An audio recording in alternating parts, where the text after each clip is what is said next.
Happening now, U.S. gas prices hit their highest level ever. The latest sign that soaring inflation is taking a very serious toll on the U.S. economy. President Biden says the price hikes are now his top domestic priority, laying out new efforts to tame the surge. Is there any relief in sight? We begin our coverage tonight with President Biden clearly on the defensive as he battles surging inflation and record gas prices. Let's get straight to our chief White House correspondent, Caitlin Collins. Caitlin, the president says the economy is now his top domestic priority, but today he was quick to place the blame. What more are you learning?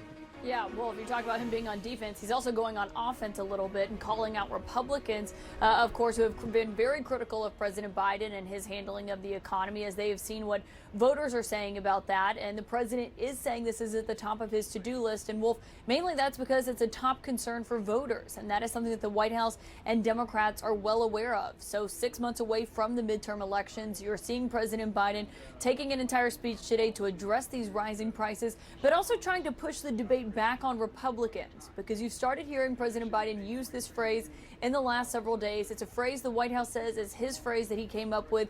It's talking about the ultra MAGA agenda, going after these Republicans and basically trying to set up this vote for voters, saying that there are two choices here: President Biden's handling of the economy or the way Republicans are talking about it. Believe me, I understand the frustration.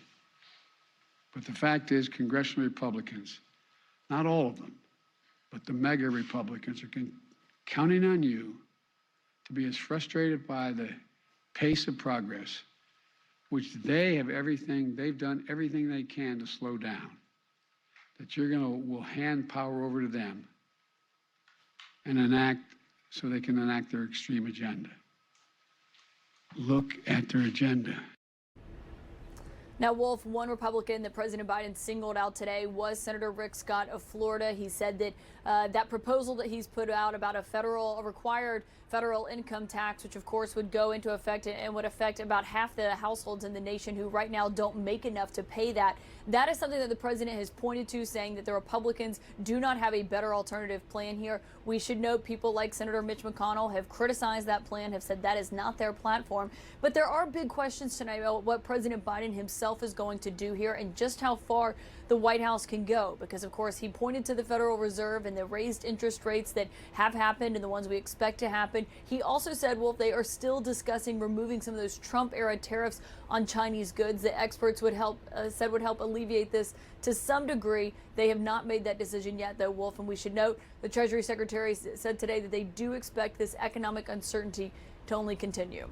Sure it will. All right, Caitlin Collins at the White House, thank you. Let's get a closer look right now at the soaring cost of gasoline here in the United States. CNN's Brian Todd is on the story for us. Brian, gas now costs $4.37 per gallon. That's nationwide. It's the highest on record here in the U.S. When will Americans finally get some relief? Wolf, not much relief in sight for at least several months, according to industry analysts. Take a look at this sign over here, and you can just feel the money draining out of your bank account. This is 8 cents above the new national average for regular gas in the United States. We talked to motorists here. You know, many of them are past the point of being shocked by all this, but they are nonetheless pretty frustrated. At this gas station in Northern Virginia, motorists are simply exasperated. I mean, I think it's a lot. It's a lot. $75. It used to take $45, $40. Taken aback. I haven't had to fill it up for a while, and all of a sudden I'm like, maybe I should have gotten a different car. Like millions of others behind the wheel, they're coping with a new record high in gas prices. The national average for regular gas, $4.37 a gallon. It's extremely frustrating seeing that the American oil pumps, we've produced a lot more gas, so it shouldn't have this immediate effect. Prices are highest on the West Coast and the Northeast, not as high in the South and Midwest. How bad could it get? Memorial Day, we could see prices closer to $4.50, even potentially beyond that into the $4.75 region. It's not impossible. And it's not impossible that at some point this summer, if things don't turn around, we could see $5. Analysts say a major cause is the war in Ukraine and Western sanctions against Russia. Last week, the EU proposed more, a ban on Russian oil imports by year's end. Those prices are only going to get higher if there are further disruptions in global markets, whether because of outright conflict itself or because of sanctions that limit how much additional oil can be put on the market. The price jump comes as consumers are already feeling the pinch of surging inflation. This is a really tough time for people living on the edge. Some tips to save on gas: shop around, pay in cash, use a rebate credit card, join a loyalty program, and even this, don't drive as fast. As motorists look ahead to summer vacations, how could they adjust? Look for savings elsewhere when it comes to entertainment, potentially staying a little bit closer to home to keep some of those other costs down. These drivers told us how they'll change their driving habits this summer. I will just use the car if I need to go somewhere rather than just driving wherever. So if I need to take a trip to the grocery store, I will. We usually go to the Outer Banks every year. That's not going to probably happen this time. So, yeah. Sorry about that. Not as sorry as I am. How long could the pain last? I don't think there's any relief on the horizon, and I'm concerned that we will continue to see the elevated prices for a considerable amount of time, potentially beyond 6 to 12 months, or until there's some sort of longer-term resolution between Russia and Ukraine. Now, what analysts say motorists commonly do when prices are like this, and what several customers here told us they are now doing, they're just not filling up their tanks all the way when they pull in here. Maybe putting in $10, $20 at a time. Get ready for those patterns, Wolf. That'll last pretty much all summer. Yeah, and it looks like those numbers are sadly going to go up and up. Brian Todd reporting for us. Brian, thank you very much. Let's get some analysis right now from our senior political correspondent, Abby Phillip, and our chief political analyst, Gloria Borger. Gloria, what do you make of this new approach from the president, President Biden? He's trying to flip voters' worries right now about inflation, trying to convince voters that it's the Republicans who have horrible ideas, not him. And that they're going to make it worse if they win control of the Congress. Look, we know that midterm elections are referendums on the incumbent. That's the way it's always been. That's what it's going to be this time. So people are feeling the pain. People in the White House are feeling the pain in a different way because they know they've got an unpopular president and somebody who is presiding over an economy that's not good. People are hurting. We just saw Brian's piece on gasoline prices. They see where inflation is, and they're blaming Joe Biden. And what Biden is saying is, you can't blame me. We had the pandemic. We have a war in Ukraine. And what they're trying to do is convince you it's all my fault. So then when they take over, they're going to make it worse. I think they've got a real uphill battle here. I mean, it's supposed to be, of course, it often is a referendum. The White House wants to make it as much of a choice as possible. Yeah. And they've been handed kind of an easy way into that.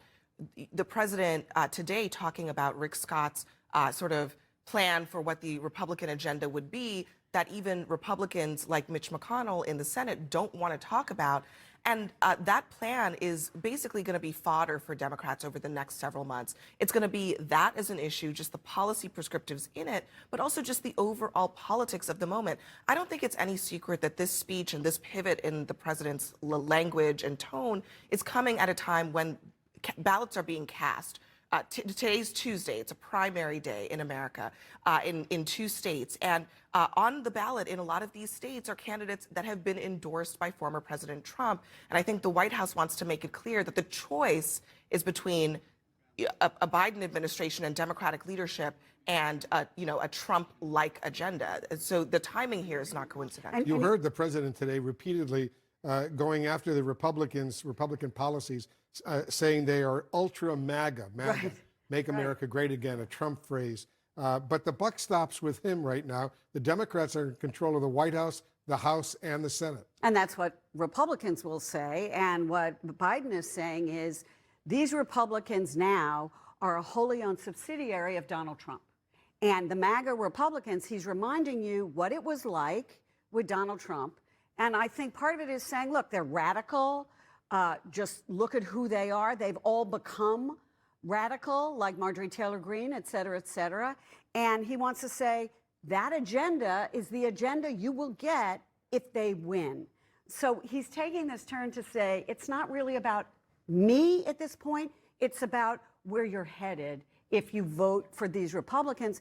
tying them all to either Donald Trump or Rick Scott, who wants to raise taxes. And one of the reasons that this is also about the future, what's coming down the pike, is the White House is looking at economic polling that shows that Americans are worried about what could be. Right. They feel maybe okay right now with their own personal standing, but they're worried about what's coming down the road. And so the White House is trying to speak to the future. They know that the inflationary picture in this country, it's a mixed bag of responsibility. Some of it might be spending on the government's part. Some of it might be the war in Ukraine and global factors like supply chain issues. But voters are going to blame the people in charge. And he has to basically tell them, give us a little bit more time.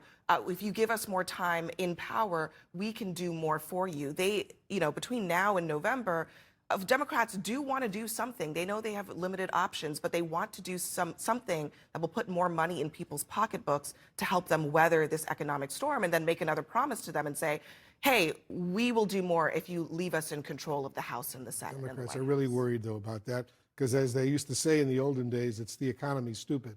James Carville used to say that. It still is. And I keep hearing that from a lot of Democrats.